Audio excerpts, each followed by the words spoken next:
With former Speaker of the Oklahoma House of Representatives and Newsmax contributor T.W. Shannon.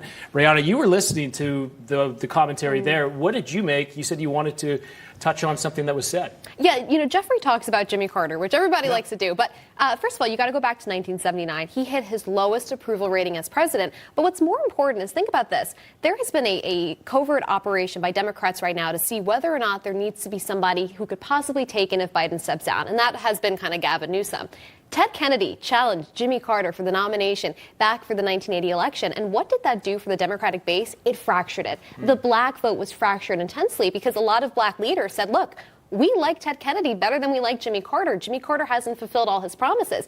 And Biden is facing the exact same predicament, according to poll numbers. Yeah, it's 1980 all over again. You've got a Kennedy running against an incumbent president. And remember, the president lost all but two states. Literally, Jimmy Carter lost all but two states in that election. It was a sweep for Republicans. That's exactly where we are now. Now, the difference is, President Trump is not polling as highly as Ronald Reagan was at this time. Now, it's a year out among Democrats and independents. So he's got some work to do there. But I have learned this about politics in the last 6 years. I don't trust any poll about Donald Trump. I mean, because they all are wrong. And so even as we look at New Hampshire and what's happening there, I'm skeptical. But he's also getting some wins, too, with his legal battles. Getting some of these cases pushed down the road, going down to the Supreme Court. That could push things, closer, push it down, which helps in some cases because it could go past the 2024 election. And he's not in court, right? The other thing is Donald Trump is brilliant on the stump. You look at some of these,